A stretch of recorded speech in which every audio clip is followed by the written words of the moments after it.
안녕하세요. 건법부자 유상목 법무사입니다. 안녕하세요, 조원입니다. 안녕하세요. 안녕하십니까. 네. 이번에 그 전세 사기 피해 방지를 위한 주택 임대차 보호법 일부 개정 법률안이 네. 국무회의 통과했다는 소식이 있어요. 네네. 그래서 오늘은 법무사님 모시고 이거에 대해서 좀 여쭤보려고 네. 하는데, 지금 큰 제목을 보니까 네. 선순위 임차인 정보 및 체납 정보 확인권 신설 등 해가지고 이제 몇 가지가 있나 봐요. 이런 내용으로 한 보도자료가 기존에도 한 두세 번 정도 있었죠? 아, 네, 네. 그렇죠. 네, 맞아요. 이제 국무회의를 통과했다는 내용이고요. 네, 그래서 이제 실제 실현이 되는 건데 네. 어떤 내용인지 좀 여쭤보려고 하는데, 일단 제목을 보니까 선순위 임차인 정보 및 체납 정보권 확인권을 신설하겠다. 네. 이거 어떤 내용이죠? 기존에 있었잖아요. 네. 임차인이 임대차 계약을 체결할 때 네. 기존의 선순위, 네. 그러니까 미리 체결된 임차인들이 몇 명이나 있는지, 아, 같은 건물에. 그렇죠. 그 네. 보증금이 얼마나 되는지, 네, 네, 그렇죠. 혹여 임대인의 체납된 금액이 네, 네. 체납액이 얼마나 되는지 이런 것들을 전혀 모르는 상태에서 임대차 계약을 하다 보니까 부실한 임대차 계약을 할 수밖에 없었던 거잖아요. 그 정보를 알려줄 수 있는 실질적인 규정을 넣겠다라고 계속 보도를 했었는데 요번에 이제 구체화된 내용이 통과가 된 거겠죠. 그럼 예전에는 어떻게 확인을 했습니까? 아예 확인을 못했던 건 아니잖아요. 예전에는 임대인이 안 알려주면 확인할 방법이 없었어요. 뭐 등기부를 네. 본다든지 아니면 뭐 다른 방법으로 그렇죠. 확인이 안 됐군요. 확인이 안 됐죠. 이렇게 선순위 임차인들의 보증 금액이 얼마인지는 네네. 임차권 등기를 하지 않는 한 그렇죠. 확인할 수가 없었죠. 아, 근데 이제 그거를 알 수 있게 해주겠다. 그렇죠. 네. 이게 이슈가 된 게 이제 최근에 이제 전세 사기라든지 깡통 전세라든지 이런 거에 대한 사고를 방지하기 위한 대책인 거잖아요. 그렇죠. 이미 사고가 많이 터져 있는 상태고 앞으로라도 좀 막아보자라는 취지인 거죠. 그럼 법무사님 보시기에 이 지금 말씀하신 그 선순위 임차인 정보 및 체납 정보 확인권이 네. 이 사고를 예방하는 데 실질적으로 네. 도움이 좀 되겠습니까? 앞으로는 도움이 되겠죠. 앞으로는. 네, 앞으로는 내 보증금이 보호될 수 있는 범위 내인지 아닌지 그러니까 실효성이 있다. 그렇죠. 확인해보고 계약을 할 수 있으니까. 그리고 의미가 있는 네. 법률 개정안이다. 네, 이렇게 볼 수 있겠네요. 네. 그러면 이거의 방법은 구체적으로 어떻게 알 수가 있는 거죠?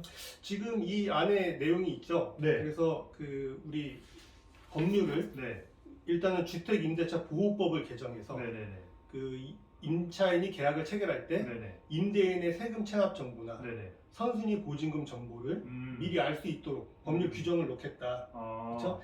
공인중개사도 이런 거에 대해서 설명할 의무가 생길 거고 임대인은 이런 부분을 임차인이 요구할 때 제시해야 되는 제시해야 될 의무. 네, 그 그렇죠. 임대인은 어떤 방식으로 제시를 하는 겁니까?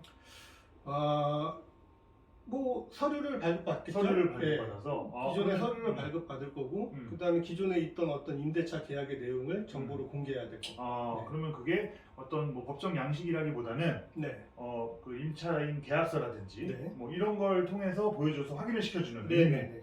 그렇게 보면 되나요? 네. 그럼 거기에 공인중개사의 의무도 좀 많이 필요하겠네요. 네. 굉장히 중요한 역할을 하겠죠. 네, 그렇게 되겠네요. 네. 공인중개사가 네. 협조할 수 있도록 하고 확인해주고 네. 호수별로 확인한다든지 네. 그런 어떤 공인중개사의 업무도 굉장히 좀 중요성이 부각이 네. 될 수 있겠네요. 네.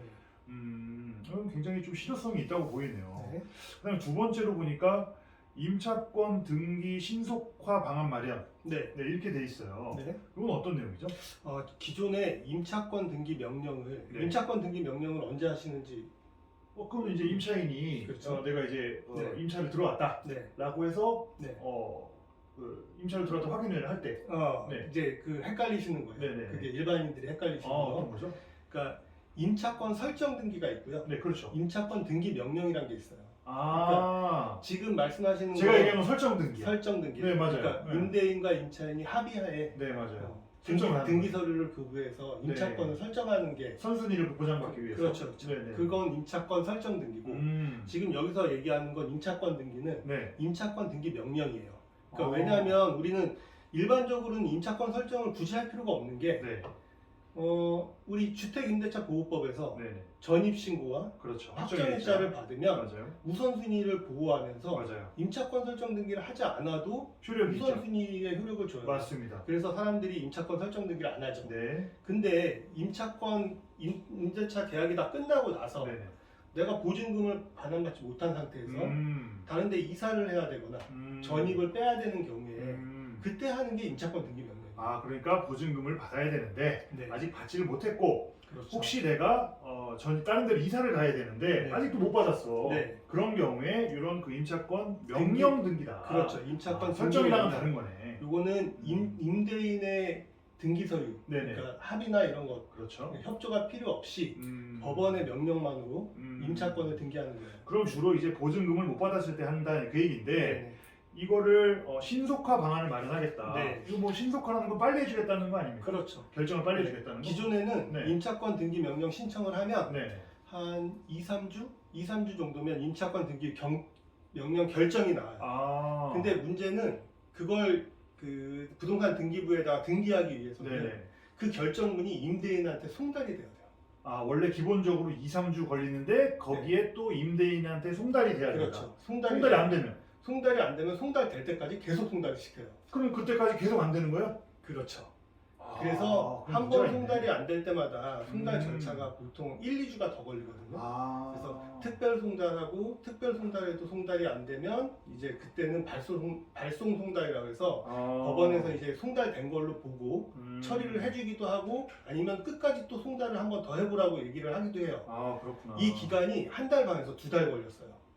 야 그러면 기본 2, 3주에다가 1, 2주씩 한 번 할 때마다 그렇죠. 계속 늘어나니까 그렇죠. 뭐 정말 오래 걸릴 수 있겠네요. 그렇죠. 나는 시간이- 급한데 네, 보증금 그렇죠. 빨리 받아야 되는데 시간이 꽤나 많이 걸렸던 거예요. 그렇구나. 요번에 임차권 등기 신속화를 하면서 네네. 이 내용이 뭐냐면 우리 보통 부동산 가압류 할 네네. 때는요. 네. 가압류 신청을 걸어요. 네. 법원에 접수해요. 네. 그러면 법원에서 결정문을 내려주는데 네네. 그 결정문을 채무자한테 송달하지 않아요. 네. 왜냐면 채무자가 몰라야 돼요. 가압류 한다는 걸 알면 다른 뭐 네, 선순위를 그렇죠. 넣어버리니까. 그렇죠. 그러니까 몰라야 돼요. 음. 그러니까 송달하지 않고 네. 바로 일단 등기부에 집행부터 해버리고 무슨 등기부터 말인지 알 해버리고 것 같아요. 네. 그 다음에 채무자한테 송달해요. 무슨 말인지 알 것. 그건 네. 이제 내 채권을, 그러니까 채권자의 채권을 보존하기 위해서 그렇죠. 먼저 그 채무자 모르게 일단 해놓고 그렇죠. 그 다음에 다퉈라. 그렇죠. 뭐 이런 얘기잖아요. 네. 그래서 임차권 등기 명령에 네네. 그 규정을 준용하겠다는 거예요. 그러면은 쉽게 얘기해서 임대인에게 뭐 송달되거나 이런 과정 없이 그렇죠. 일단 제가 보기엔 그래요. 음. 이제 정확히 이제 어떤 내용인지는 법률 실무적으로 좀 규정을 봐야겠지만. 자세히 봐야 되겠지만 네네. 아마 임차권 등기 명령이 나오면 네네. 일단 등기부터 초탁해주고 그 다음에 임대인에게 송달하는 절차를 거치지 않을까. 굉장히 신속해지겠네요. 그렇죠. 그러니까 빠르면 2, 3주 안에 끝나서 등기가 될 수 있는 이 정도 마련이 된 것 같아요. 그럼 이것도 역시 실효성이 있다고 봐야겠네요. 굉장히 크다고 그럼요. 봐야겠네요. 네, 이것도 굉장히 도움이 되는 내용이죠. 그렇구나. 네.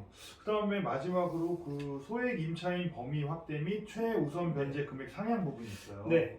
네. 이 부분도 이제 최우선 변제를 일단 받아야 네. 그러니까 우리가 지금 임차인의 생계를 보장해 줄 수 있는 네. 최소한의 보증금 네. 금액 네.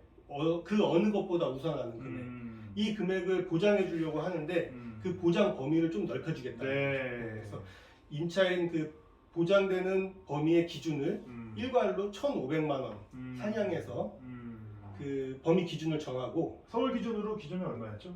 서울 기준으로 1억 5천만 원 이하에 거기서 1,500이면 1억 6,500이 되는 그렇죠. 거고. 네. 네.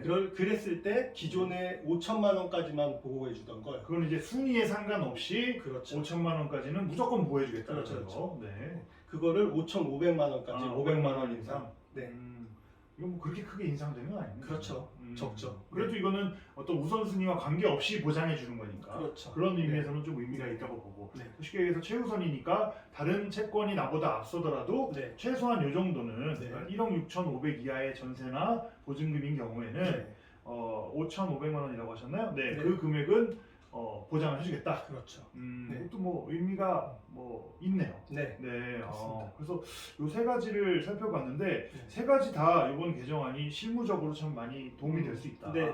그리고 기존에 이게 지금 2월 14일자 보도 자료인데요. 네네. 기존의 보도 자료에서 이미 임차인의 권리를 보호해주기 위한 여러 가지 대책들이 나와 있었고 예, 맞아요. 그 중에 하나가 이제 그 국세기본법상의 네네. 국세 우선 원칙, 당해세라고 했잖아요. 네네. 그 부동산에 부과된 세금. 네네네. 이럴 때는 그 당해세는 법정기일 선의에 불문하고 최우선이었죠. 최우선이었잖아요. 네, 맞아요. 임대차 보증금보다도 앞섰죠.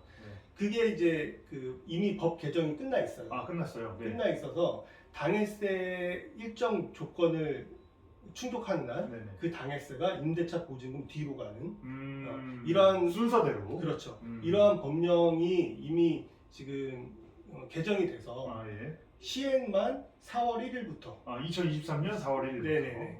그래서 시행을 기다리고 있고요. 그런 것들과 합쳐져서 이런 것들이 이제 전부 다 다 적용이 된다면 임차인 권리보호에 나름 도움이 될 거라고 생각합니다. 그래요. 정리해서 얘기하면 일단 선순위 임차인 정보 및 체납 정보는 우리가 임대인한테 물어서 네. 들을 수도 있고 네. 또 임대인 의무적으로 해줘야 되고 임대인은 그 납세에 관한 어떤 증명서들을 제시를 해줘야 돼요. 네, 의무적으로 네. 해줘야 되고 네. 그 다음에 임차권 등기 신속화 이거는 굉장히 오래 걸릴 수 있던 게 뭐 네. 2, 3주 이내로도 끝날 수 네, 있는 네. 그래서 신속화가 가능하고 네. 그 다음에 소액 임차인 범위하고 최우선 변제 금액을 상향했고 네. 그 다음에 국세가 원래 무조건 시점과 상관없이 당해세만 최우선이었는데 네. 그게 이제 순서대로 네. 그래서 임차인이 보증금이 먼저면 그 뒤로도 갈 수 있는 당해세가 그렇죠. 그렇죠. 그렇게 네 가지가 네. 네 가지 다 들어보니까 다 실효성이 있는 것 같아요. 네. 현실적으로 피부에 와닿는 그런 개정안이 아닌가 싶네요.